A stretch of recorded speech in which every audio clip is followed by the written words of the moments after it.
Hello and welcome to another C# programming video tutorial where we're going to be looking at practicing our methods. We're going to make a square method, and we're also going to show you a few new little formatting things. So the first thing I'm going to do is I'm just going to show you the finished version. It says the square calculator. The square calculator provides the user with a range of 12 consecutive numbers and their perfect squares. Enter the starting number of the range. If I start off with a 1, then it says the numbers 1 to 12 and the squares of 1 to 144. Do it again. And this time I'm going to start off at 15, which should be 225, and all the way up to 26, which is 676. So it provides that. Now, let's give you a little hint. First of all, I am going to show you one little thing about how we tab these things over. That's all I'm going to show you, but I'm going to give you a couple hints with regards to how I did it. So I ran a for loop, and the for loop was initialized at 1 and it went up to 12, but I had to change the 1 to actually the starting number. So whatever I put in here, the starting number was there. And then I had to do the conditional statement had to go up to the starting number plus 12.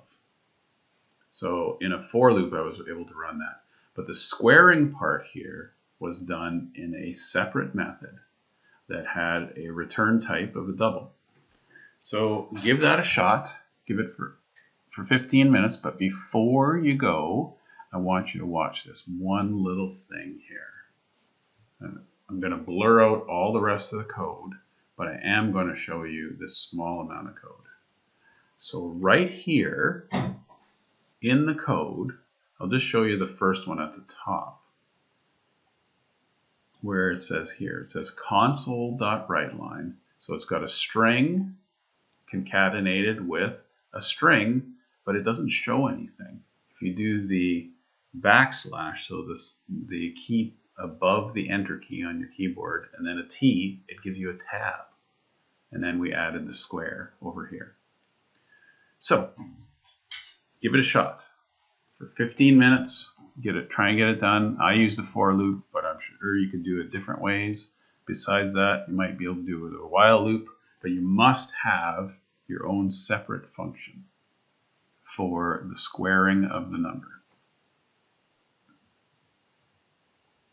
All right, now that we're back, let's take a look at the code.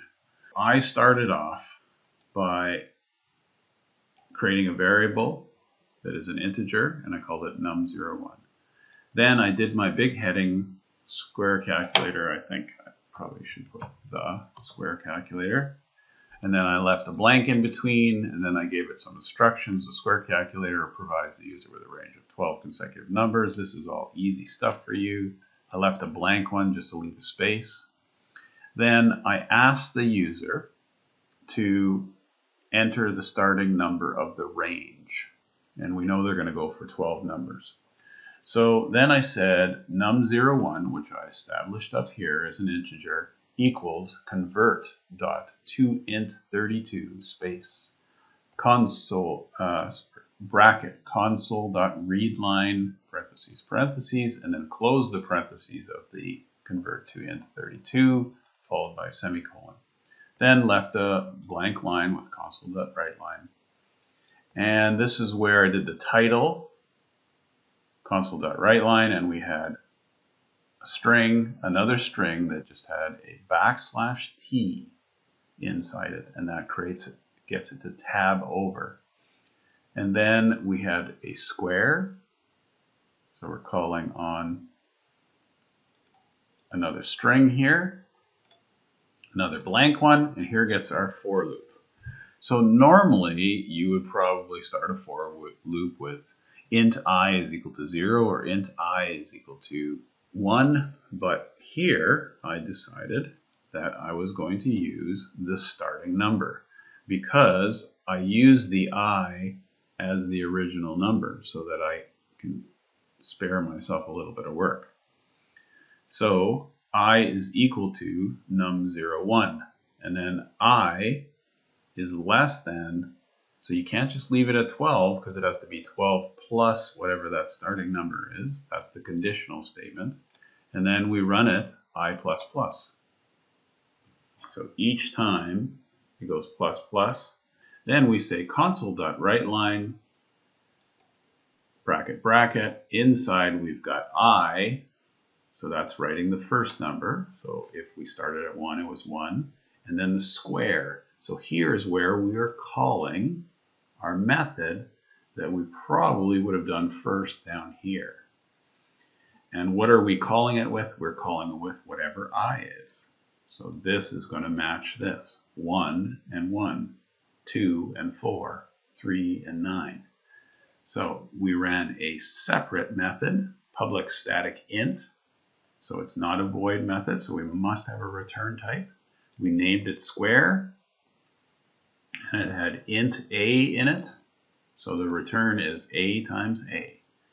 But it knows to use the I when it is called over here, because they're established as well as an integer. So that is how we did our square calculator. Thanks for watching.